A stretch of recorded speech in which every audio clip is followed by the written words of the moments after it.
Retrouvez votre émission Sabarnour tous les lundis, mardis et mercredis entre midi et 13h sur la 95 FM avec Adiza Adamou et Sono. Vous écoutez votre émission Sabarnour avec Adiza Adamou et Sono.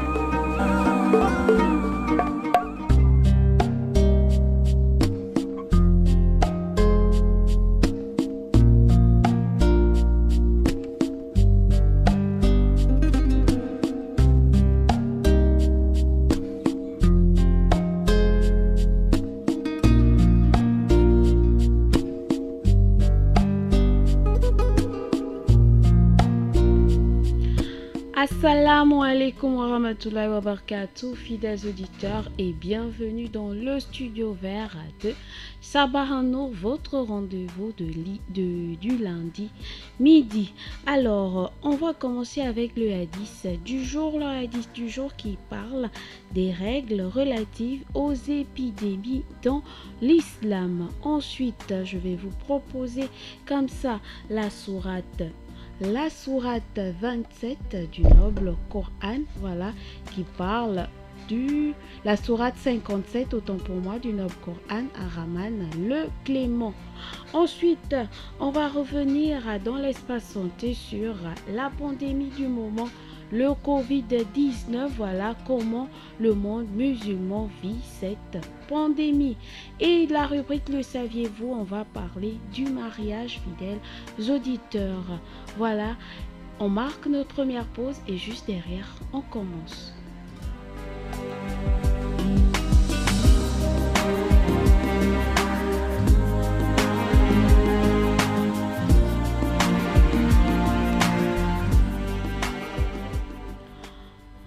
Le hadith du jour, fidèles auditeurs, porte sur les règles relatives aux épidémies dans l'islam.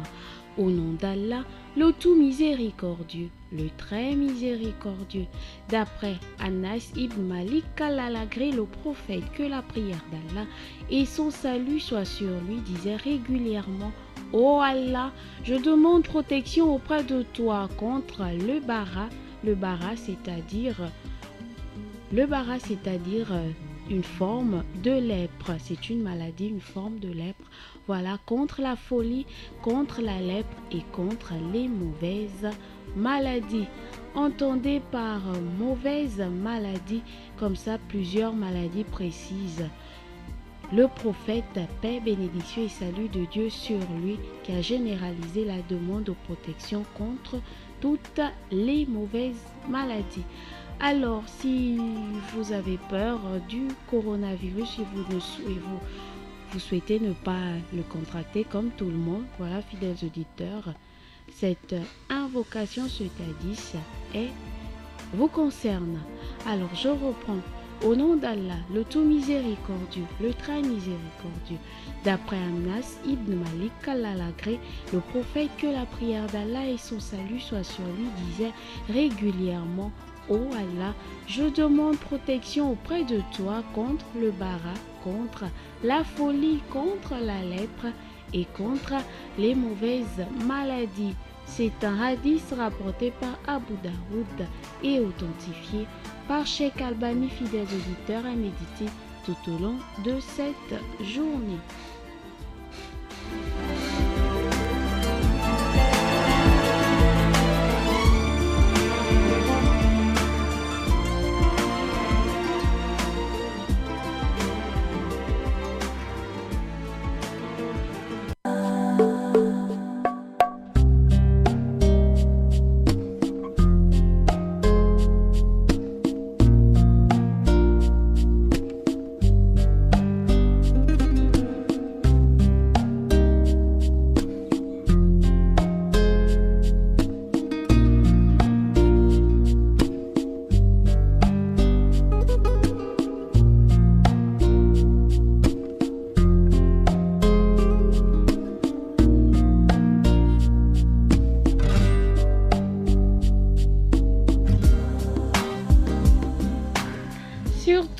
n'oubliez pas, fidèles auditeurs, le 88 17, le 074 68 71 sont à votre disposition. Je vous ai livré à l'instant le hadith du jour et maintenant place à la sourate de la semaine, la sourate 55, à Rahman le Clément. Cette sourate, fidèles auditeurs, a été révélée après la sourate du tonnerre. Elle compte 78 versets. Son titre est tiré du premier verset. Cette sourate traite tour à tour des merveilles de la création dans différents domaines, des bienfaits d'Allah, de la prescription de la justice, de la résurrection, du châtiment des impies, de la récompense des croyants. Pour en parler au bon sens des hommes, un même verset revient comme leitmotiv. Lequel des bienfaits de votre Seigneur oseriez-vous donc renier? Au nom d'Allah, le clément, le miséricordieux. Le clément, il a fait connaître le Coran, il a créé l'homme, il lui a appris l'art de s'exprimer. Le soleil et la lune suivent des cycles bien déterminés. Les herbes et les arbres se prosternent devant lui. Le ciel, il l'a élevé bien haut, il a établi la balance, symbole de justice, afin que vous, les hommes, ne commettiez pas d'excès dans les mesures. Faites des pesées justes, ne fraudez pas sur le poids. Il a établi la terre pour l'humanité avec toutes sortes de fruits, de palmiers au régime entouré de spates, des céréales avec foin et des plantes aromatiques. Lequel donc des bienfaits de votre Seigneur oseriez-vous renier? Il a créé l'homme d'une argile sèche comme la poterie et le djinn d'un feu subtil. Lequel donc des bienfaits de votre Seigneur oseriez-vous renier? Il est le maître des deux levants et des deux couchants. Lequel donc des bienfaits de votre Seigneur oseriez-vous renier? Il fait confluer les deux eaux, la douce et la salée, qui convergent, mais une barrière les sépare, les empêche d'empiéter l'une sur l'autre. Lequel donc des bienfaits de votre Seigneur oseriez-vous renier? C'est d'elle que sortent les perles et le corail. Lequel donc des bienfaits de votre Seigneur oseriez-vous renier? À lui appartiennent les grands vaisseaux, qui, appareillés, ressemblent à des hautes montagnes. Lequel donc des bienfaits de votre Seigneur oseriez-vous renier? Tout ce qui est sur terre disparaîtra, seule la face de ton Seigneur demeurera. À lui la majesté et la gloire. Lequel donc des bienfaits de votre Seigneur oseriez-vous renier? Tous ceux qui sont dans les cieux et sur terre l'implorent chaque jour. Son œuvre se manifeste. Lequel donc des bienfaits de votre Seigneur oseriez-vous renier? Ô vous peuple des humains et des djinns, nous allons bientôt nous occuper de votre jugement. Lequel donc des bienfaits de votre Seigneur oseriez-vous renier? Ô vous, ensemble des humains et des djinns, si vous croyez pouvoir passer par-delà les bornes des cieux et de la terre, essayez donc. Vous n'y arrivez pas dans l'aide d'un pouvoir conféré par nous. Lequel donc des bienfaits de votre Seigneur oseriez-vous renier? Il sera lancé contre vous des jets de flammes et de fumée, et vous n'aurez aucun secours. Lequel donc des bienfaits de votre Seigneur oseriez-vous renier? Quand le ciel se fendra et deviendra comme un alezan à la robe écarlante. Lequel donc des bienfaits de votre Seigneur oseriez-vous renier? Ce jour-là, nul besoin d'interroger homme ni djinn sur leurs péchés. Lequel donc des bienfaits de votre Seigneur oseriez-vous renier? Les coupables seront reconnus à leurs signes distinctifs. Ils seront saisis par les têtes et les pieds. Lequel donc des bienfaits de votre Seigneur oseriez-vous renier? Voilà la guéhenne dont les criminels niaient l'existence. Ils ne feront que tournoyer entre brasiers et eau bouillante. Lequel donc des bienfaits de votre Seigneur oseriez-vous renier? Quant à ceux qui redoutaient la comparution devant leur Seigneur, ils seront admis dans 2 jardins du paradis. Lequel donc des bienfaits de votre Seigneur oseriez-vous renier? 2 jardins aux buissons de rameaux touffus. Lequel donc de votre Seigneur oseriez-vous renier? Où se trouvent 2 sources vives? Lequel donc des bienfaits de votre Seigneur oseriez-vous renier? Avec 2 espèces de chaque fruit. Lequel donc des bienfaits de votre Seigneur oseriez-vous renier? Les hôtes seront accoudés sur des tapis au revers de brocart, des fruits à portée de main. Lequel donc des bienfaits de votre Seigneur oseriez-vous renier? Là, ils auront des épouses au chaste regard qui n'auront été avant eux souillées par nul homme ni djinn. Lequel donc des bienfaits de votre Seigneur oseriez-vous renier? Aussi belle que le rubis et le corail, lequel donc des bienfaits de votre Seigneur oseriez-vous renier? La récompense du bien n'est-elle pas bienfaisance pour bienfaisance? Lequel donc les bienfaits de votre Seigneur oseriez-vous renier? Sourate 27, voilà. Sourate 57, autant pour moi, versets 1 à 60 à méditer tout au long de cette journée. Le 88-17, le 074, 68, 71, 10 fidèles auditeurs sont à votre disposition. Et surtout, n'oubliez pas, nous sommes dans le mois de Chaban et fidèles auditeurs, les jours blancs du mois de Chaban 1441 correspondent au 6, au 7 et au 8 avril 2020. Je reprends. Les jours blancs du mois de Chaban 1441 seront le 6, le 7 et le 8 avril 2020. Inch'Allah.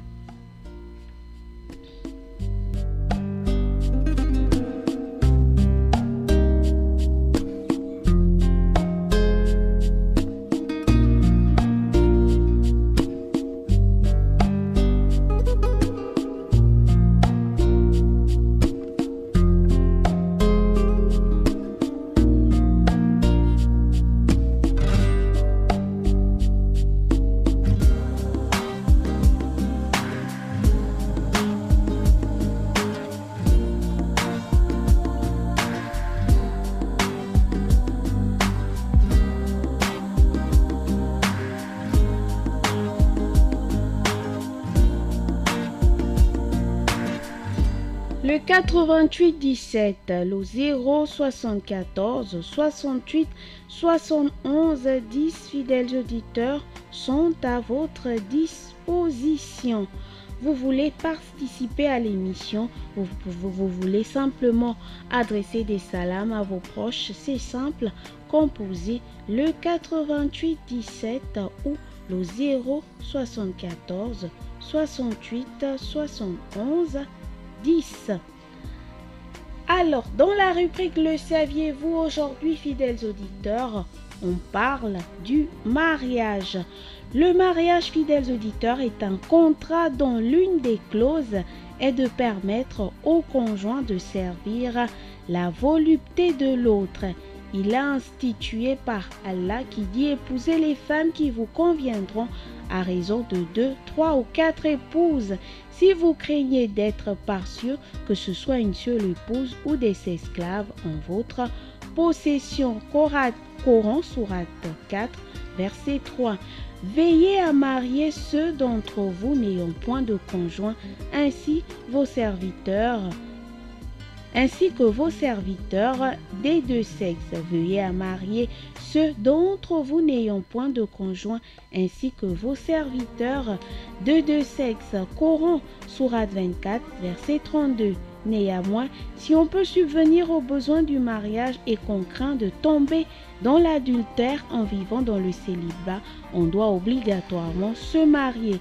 Quand on n'a pas cette crainte et qu'on est capable de pourvoir aux besoins de l'épouse, le mariage est seulement conseillé. Le prophète, paix, bénédiction et salut de Dieu sur lui, a dit: Jeunes gens, celui d'entre vous qui est capable de se marier, qu'il se marie, l'union conjugale rend le regard plus décent et préserve pudiquement la verge.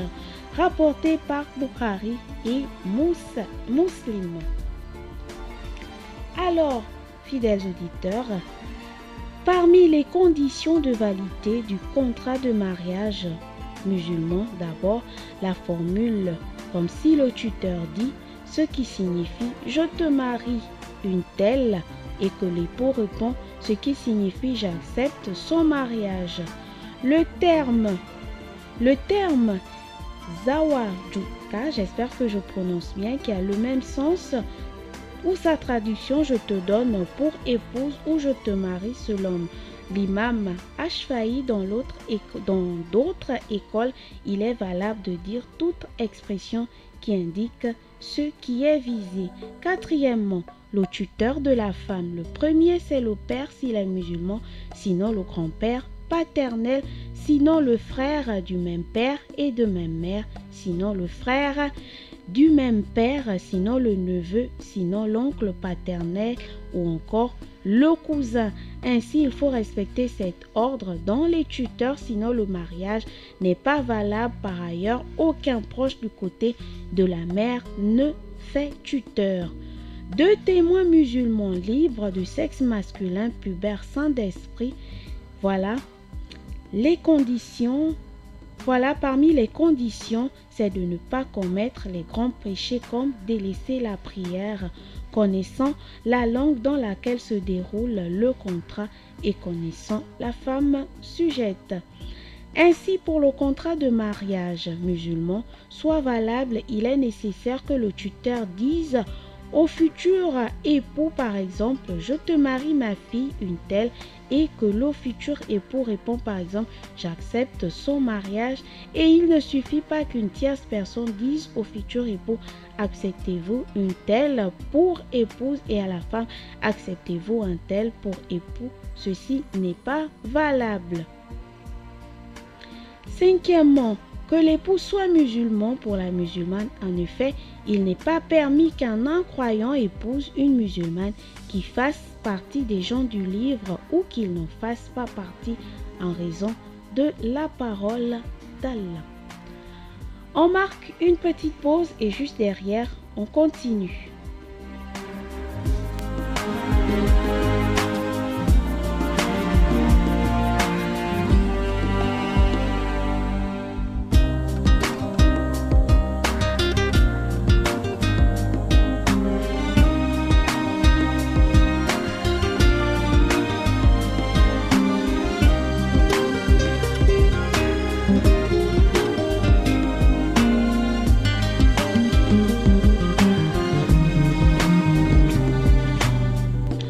N'oubliez pas, fidèles auditeurs, Sabar Nour, c'est tous les lundis, mardis et mercredis entre midi et 13h sur les 95 FM.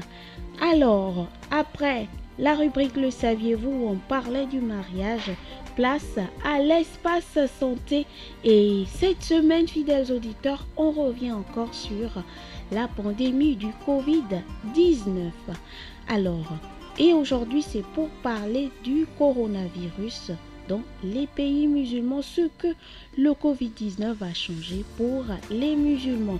Les mosquées sont fermées, le pèlerinage, entre parenthèses, les rassemblements suspendus face à la propagation du Covid-19 et en dépit de certaines réticences, les responsables religieux musulmans sont forcés de s'adapter.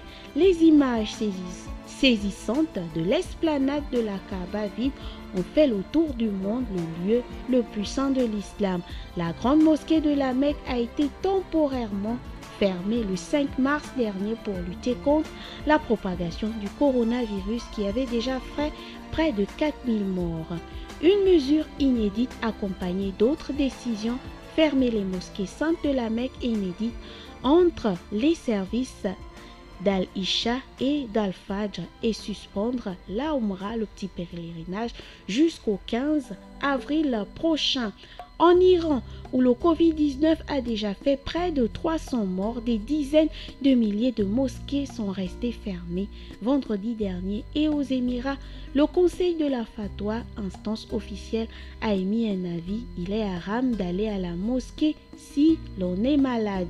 Au Maroc, la décision de suspendre la Oumra est accueillie avec compréhension, confie une source au ministère des Affaires islamiques. Mais si la question de fermer l'accès aux prières collectives se pose dans les couloirs des ministères concernés, leur annulation n'est pas encore à l'ordre du jour, admet un membre du ministère de la Santé marocaine. Il assure toutefois que les mesures sanitaires seront prises avec l'aval des autorités religieuses.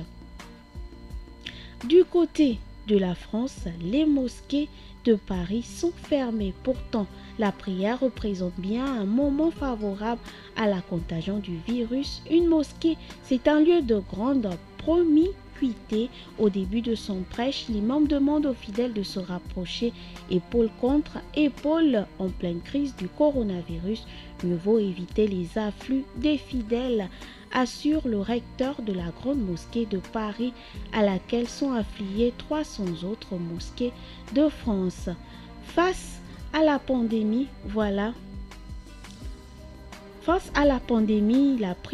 il a pris ce lundi 9 mars la décision de fermer les portes du lieu de la grande mosquée de Paris qui accueille jusqu'à 10 000 fidèles pour la prière de vendredi, ainsi que tous les lieux de culte qui peuvent accueillir plus de 1000 personnes jusqu'à nouvel ordre. Les plus hautes autorités religieuses s'accordent sur ce point. Notre religion nous enjoint avant tout de combattre le virus, explique-t-il, rappelant que le corpus des hadiths prophétiques permet de privilégier les vertus de l'action en faveur de la paix, de la préservation de la santé à la prière collective. Même son de cloche du côté de la Fédération des musulmans de France, les enseignements de l'islam permettent la suspension temporaire d'une pratique religieuse collective ou individuelle en cas de danger sanitaire. Dans les lieux de culte restés ouverts, les responsables constatent que l'afflux a déjà baissé aux horaires des prières. Néanmoins, ils invitent les fidèles à prendre certaines mesures de précaution. Et dans notre pays, au Gabon, le président du Conseil supérieur des affaires islamiques du Gabon, dans un communiqué, a appelé les fidèles de la communauté musulmane du Gabon à obéir aux ordres, et à procéder aux prières chez eux, notamment la prière du vendredi, de le faire chez eux. Les grandes prières, les mosquées, jusqu'à nouvel ordre, restent fermées et de respecter les mesures de barrière. On marque une petite pause et juste derrière, on continue.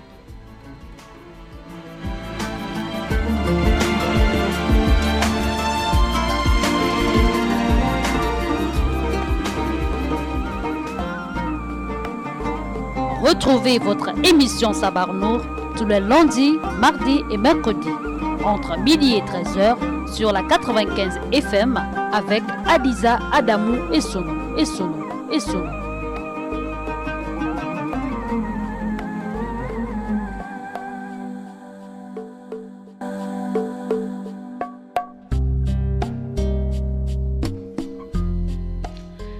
Voilà, après l'espace santé, fidèles auditeurs, on passe à la rubrique fruits ou légumes de la semaine. Et aujourd'hui, on parle du ndolé.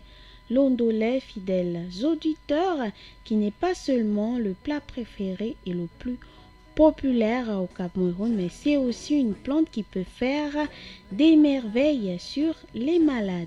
Arbuste sauvage de la forêt équatoriale endémique dans les régions humides montagneuses de l'Afrique du centre et de l'ouest, c'est surtout une plante cultivée dans les exploitations de polyculture et dans les jardins familiaux au Cameroun, mais aussi au Nigeria où il est appelé bitter leaf pour ses feuilles assez longues et plus ou moins larges et amères. La plante aide également à stabiliser les sols, en particulier sur les pentes. Au Congo-Brazzaville, chauffer le jus extrait de Longo-Bolo en lingala, c'est comme ça qu'on l'appelle, devient un médicament contre la malaria. Sa consommation est aussi recommandée à titre préventif. Plante aux vertus thérapeutiques contenant des protides, des lipides et des vitamines. Ses feuilles et ses racines sont utilisées dans le traitement des parasites intestinaux, des menstruations douloureuses ou des maux de tête persistants. À l'hôpital traditionnel de Keur-Massar au Sénégal, les véronias entrent dans la composition de nombreux remèdes. Selon les recettes de grand-mère dans le département du Mbam et Indumbu au Cameroun, le liquide tiré de ces feuilles, utilisé pour la purge, est efficace pour le nettoyage gastrique. Le véronia, voilà, Undolé, est utilisé en médecine comme remède pour la pneumonie et le jus des feuilles broyées sert à traiter la diarrhée chez les bébés ainsi que la jaunisse. Au Kenya, la décoction de racines s'emploie comme purgatif et pour traiter les douleurs abdominales. Voilà, fidèles auditeurs, vous voulez comme ça faire un nettoyage gastrique, vous avez des douleurs, vous avez des règles douloureuses, vous avez des maux de tête qui persistent, vous avez des parasites intestinaux, n'oubliez pas, les feuilles d'ondolé peuvent être la solution à votre problème. C'est simple, prenez quelques feuilles d'ondolé, voilà, vous les lavez, ensuite vous allez frotter. Vous allez frotter jusqu'à ce que vous allez obtenir le liquide. Vous allez ajouter encore un peu d'eau et vous allez boire cette mixture. Voilà, fidèles auditeurs, c'est bon chez les grands comme chez les tout petits. On marque une petite pause et juste derrière, on termine avec la liste des numéros utiles.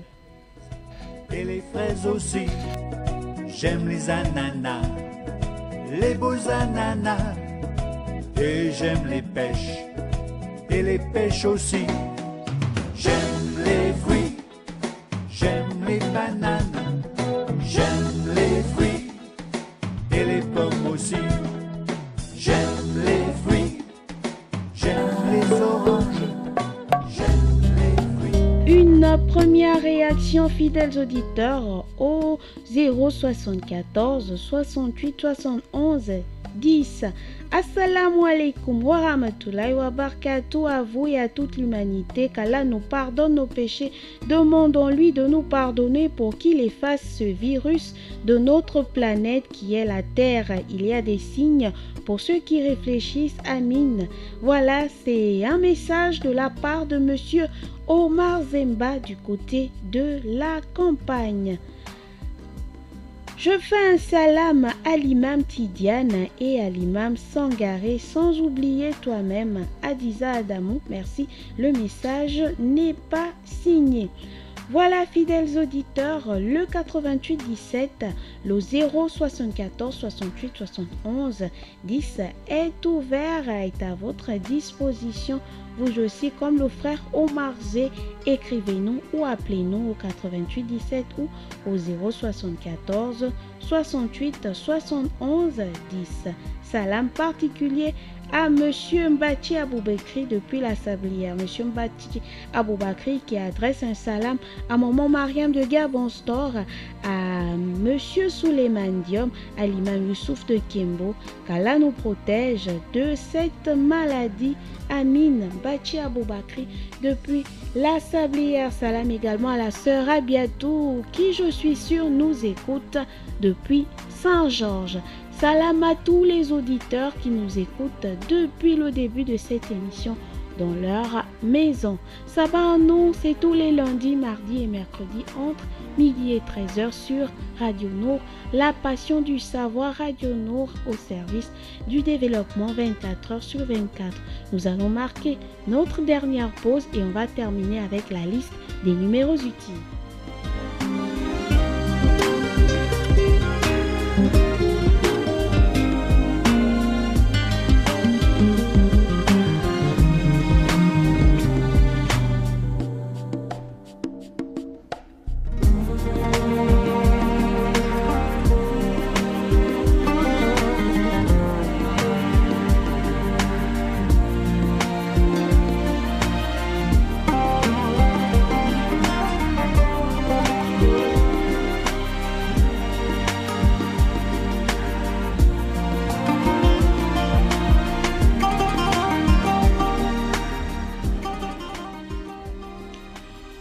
Voilà, fidèles auditeurs, vous souhaitez comme ça joindre le CHU de Libreville, fidèles auditeurs, il répond au 066 00 80 49.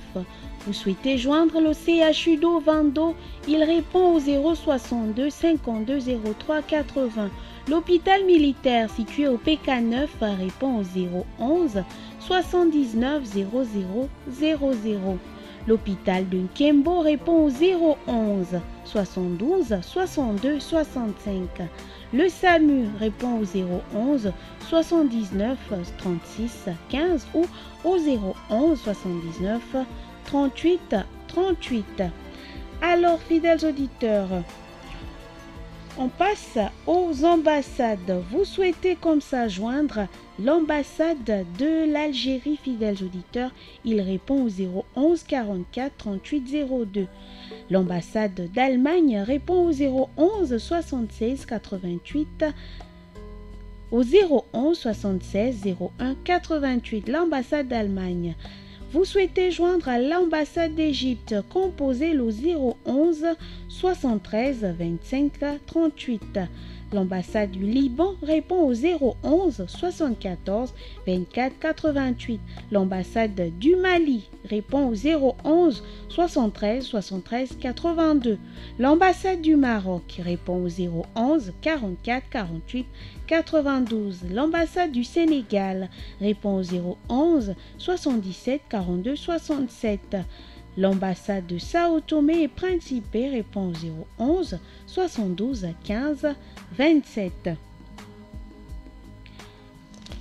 Voilà, on a un auditeur au bout du fil.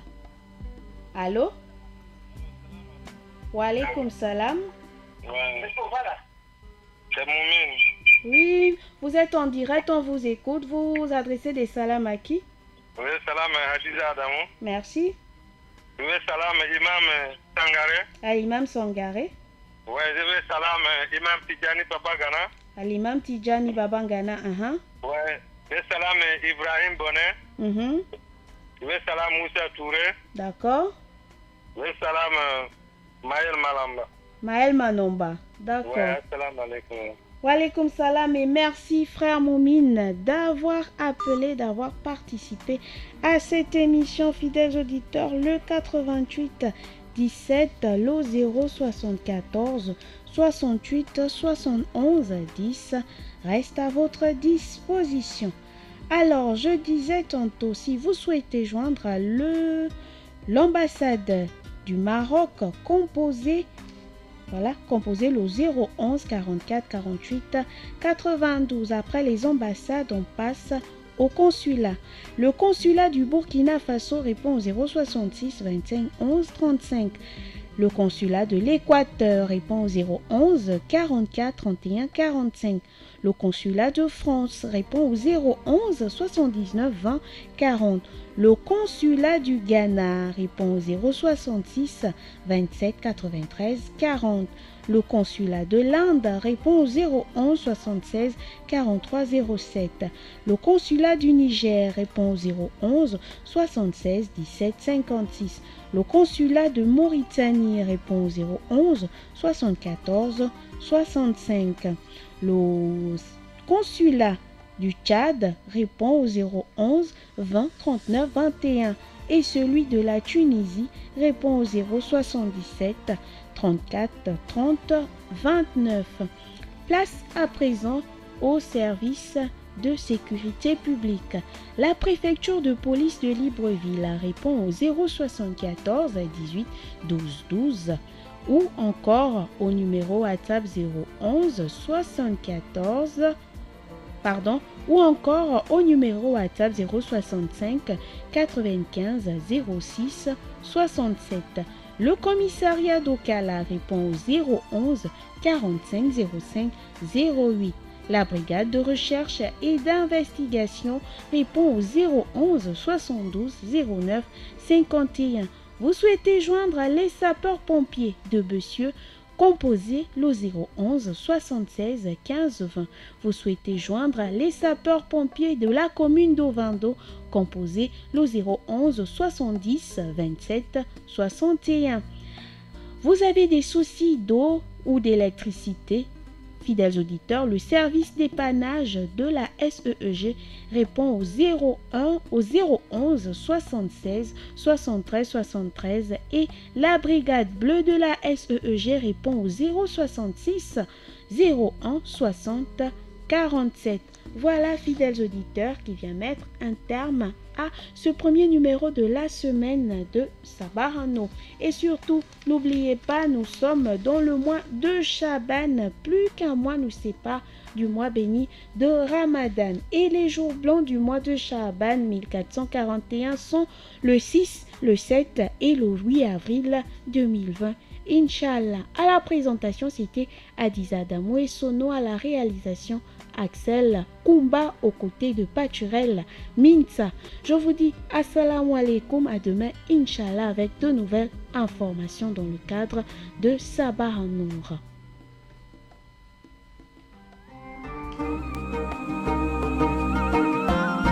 C'était votre émission Sabah Nour, présentée par Adiza Adamou et Sono. Merci et bonne suite de programme sur Radio Nour.